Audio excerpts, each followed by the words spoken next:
नमस्कार विद्यार्थियों। ऑनलाइन कक्षा में हम भारतीय संस्कृति के विषय में अध्ययन कर रहे थे। पिछले वीडियो में हमने भारतीय संस्कृति की कुछ विशेषताओं के विषय में जानकारी प्राप्त की थी। आज हम भारतीय संस्कृति की और ऐसी कौन सी विशेषताएं हैं जिनके कारण भारतीय संस्कृति आज भी अपना अस्तित्व बनाए रखे है, इनके विषय में जिन बिंदुओं का हमने अध्ययन नहीं किया था, आज उनके विषय में जानकारी प्राप्त करेंगे। भारतीय संस्कृति के जो अनेकों हमने विशेषताएं बताई थी, जैसे कि प्राचीनता, समानता, अद्भुत समन्वय शक्ति, सहिष्णुता और महानता, कर्म और पुनर्जन्म, अहिंसात्मक भावना। उन्हीं विशेषताओं के क्रम में आज एक दूसरी जो भारतीय संस्कृति की विशेषता है वो ये भी है विविधता में एकता। कि भारतीय संस्कृति की जो सबसे जो प्रमुख विशेषता है वो है विविधता में एकता। भारत के लोगों में मूल, वंश, धर्म और भाषा की विविधता होते हुए भी आधारभूत एकता बनी रही है। आर्य, द्रविड़, शक, हूण, विभिन्न भाषी और अनेक धर्मों के अनुयायी, आस्तिक, नास्तिक, विभिन्न दृष्टियों से महान अंतर रहे हैं और आज भी हैं, किंतु जहां तक देश की संस्कृति का सवाल है उन सब में एक आधारभूत एकता पाई जाती रही है। यह सांस्कृतिक एकता और एक रूपता सामाजिक तथा धार्मिक संस्कारों और उत्सवों में प्रकट होती है।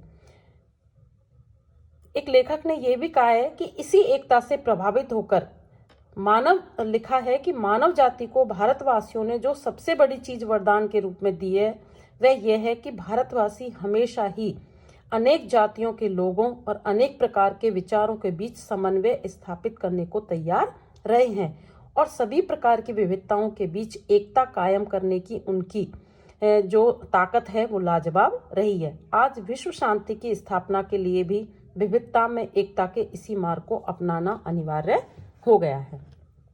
तो ये विविधता में एकता भारतीय संस्कृति की प्रमुख विशेषता रही है। दूसरी व्यवस्था है जो विशेषता है भारतीय संस्कृति की, वो है आश्रम व्यवस्था। कि भारतीय संस्कृति में जीवन को 4 आश्रमों में बांटा गया है और ये विभाजित करना हमारी संस्कृति की एक विशेषता रही है।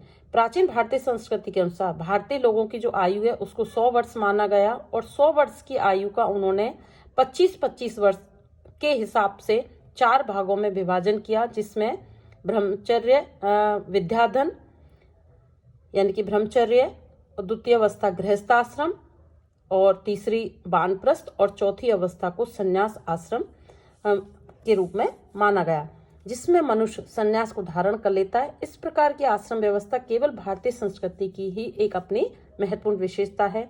आज लोग 100 वर्ष तक जीने की बात की जो मजाक उड़ाते हैं औसत आयु क्योंकि अब नीचे आ गई, किंतु ये सच है कि 25 वर्ष तक ब्रह्मचर्य के पालन करना अनिवार्य हो जाए और इस नियम का पालन उचित रूप से हो तो कुछ पीढ़ियों बाद हम निश्चित रूप से 100 वर्ष तक जीवित रहने की जो कल्पना है उसको साकार कर सकेंगे। यदि आज के युग में वानप्रस्थ या संन्यास आश्रम की व्यवस्था का पालन संभव न हो तो यह हो ही सकता है कि कम से कम हम घर में एक पृथक और एकांत जीवन बिताया जाए। गृहस्थाश्रम के उपभोगों से मुख मोड़ लिया जाए। व्यवहार प्राचीन काल में भी अधिकांशतः इसी प्रकार होता था। भारतीय संस्कृति की जो आश्रम व्यवस्था है वो वैज्ञानिक आधार पर आश्रित है। मनोवैज्ञानिकों का कहना है कि आयु के साथ साथ मनुष्य का जीवन के प्रति जो आंतरिक दृष्टिकोण है वो बदलने लगता है और धीरे धीरे मानसिक परिपक्वता आती है और मनोदशा में परिवर्तन होता है। हमारे ऋषियों ने इस बात को भली भांति समझ लिया था और आश्रम व्यवस्था अत्यंत स्वस्थ और मनोवैज्ञानिक आधार पर बनाई गई एक व्यवस्था थी जो भारतीय संस्कृति की प्रमुख विशेषता रही है। अगली विशेषता है दार्शनिक तत्व। भारतीय संस्कृति की पृष्ठभूमि प्राय दार्शनिक रही है। भारतीय दर्शन हमारे सम्मुख ब्रह्म तत्वों का एक रहस्य उद्घाटन करते हैं। दार्शनिक प्रणालियों, सिद्धांतों और परंपराओं का आश्रय लेकर ही जो भारतीय संस्कृति है वो प्रवाहित और विकसित होती रही है। दर्शन को राष्ट्रीय जीवन में भी उपयोग में लाया गया है। भारतीय संस्कृति की यह विशिष्ट देन है कि पुराण, इतिहासकार, लेखक, कवि, कलाकार, मूर्तिकार, चित्रकार सभी ने अपने कार्यों और कृतियों में उच्च दार्शनिक तत्वों को लोक स्तर पर प्रतिष्ठित करने में संलग्न रहे हैं और इसमें उन्हें सफलता भी प्राप्त हुई है। इस प्रकार जो दर्शन का तत्व है वो भी भारतीय संस्कृति की प्रमुख विशेषता है। अगली विशेषता है ग्रहणशीलता। कि सहिष्णुता की विशेषता के साथ ही भारतीय संस्कृति में एक अन्य विशेषता है इसकी ग्रहणशीलता। एक राइटर ने, डॉक्टर मुखर्जी ने कहा है कि भारतीय संस्कृति जड़ और स्थिर नहीं है, गतिशीलता उसकी एक उल्लेखनीय विशेषता है। भारतीय संस्कृति समय समय पर आवश्यकता के अनुसार विदेशों से आए हुए शासकों के सांस्कृतिक तत्व से अपना अनुकूलन करके तथा उनके कुछ तत्वों को ग्रहण करके चिर सक्रिय बनी हुई है। भारतीय संस्कृति ने मुस्लिम संस्कृति के अनेक तत्वों को ग्रहण किया है, ये उसकी एक बहुत बड़ी विशेषता है, और पाश्चात्य संस्कृति से भी बहुत कुछ लेने में उसने संकोच नहीं किया है। इसीलिए उसकी निरंतरता और उपयोगिता व सक्रियता आज भी बनी हुई है। भारतवर्ष ने कितने ही विदेशी आक्रमणों को सहन किया, कितने ही दबाव और प्रभाव डाले गए, कितने ही सांस्कृतिक तत्वों का आगमन इस देश में हुआ। यदि इन सब के अनुकूलन करने की शक्ति का अभाव भारतीय संस्कृति में होता तो वह कब की नष्ट हो गई होती, परंतु ऐसा नहीं हुआ। इस संस्कृति को अनुशीलता, ग्रहणशीलता ने इसे सभी परिस्थितियों में जीवित रहने की शक्ति प्रदान की। इसी गुण के कारण भारतीय संस्कृति विभिन्न बाह्य आक्रमणों के बीच नष्ट नहीं हुई और विदेशी आक्रमणकारियों को सुविधा देकर भारतीय समाज व संस्कृति ने उन्हें अपने निकट बुलाकर उनसे आंतरिक समन्वय स्थापित कर लिया और उन्हें बहुत कुछ देने के साथ साथ उनसे आवश्यकता अनुसार ग्रहण भी किया। भारतीय संस्कृति के इन्हीं तत्वों को ग्रहण करने से कभी लेशमात्र उसको संकोच नहीं हुआ और ग्रहणशीलता के कारण ही भारतीय संस्कृति में इतनी व्यापकता, विशालता और विविधता परिलक्षित होती है। अंतिम एक जो यूं तो भारतीय संस्कृति में अनेक विशेषता है, लेकिन एक लास्ट विशेषता के विषय में और हम चर्चा करेंगे कि भाग्यवाद और निष्फल कर्म। कि भारतीय भाग्यवाद में विश्वास करते हैं, जिसके अनुसार जो दुख या सुख उन्हें भोगना पड़ता है ये उनके भाग्य में लिखा होता है, ऐसा भारतीय मानते। कोई व्यक्ति अच्छा कार्य करता है तो उसे बुरा परिणाम मिलता है तो वह ये सोचकर संतोष धारण कर लेता है कि मेरे भाग्य में यही लिखा था और फिर उत्साह से आगे प्रयत्नशील हो जाता है।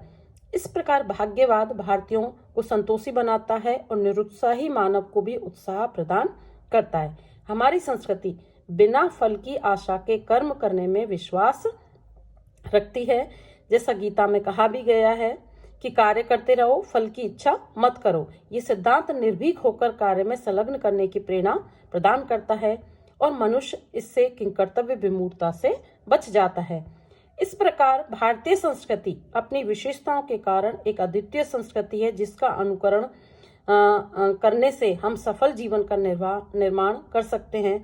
हमारी आज की सभ्यता और संस्कृति भौतिक एवं व्यवहारिक दृष्टि से यद्यपि एक विदेशी सभ्यता बनती जा रही है, किंतु इसके प्राचीन मौलिक तत्व आज भी सशक्त हैं और आत्मा से इसे विदेशी बनने से रोकते हैं। हमारी यही कामना है कि ये मौलिक तत्व एक बार पुनः इतने सशक्त हो उठे कि हम अपने उस प्राचीन गौरव को पुनः पा सकें, जब हम हर क्षेत्र में विश्व के सिरमौर थे और विश्व गुरु आज भी हम बने हुए हैं।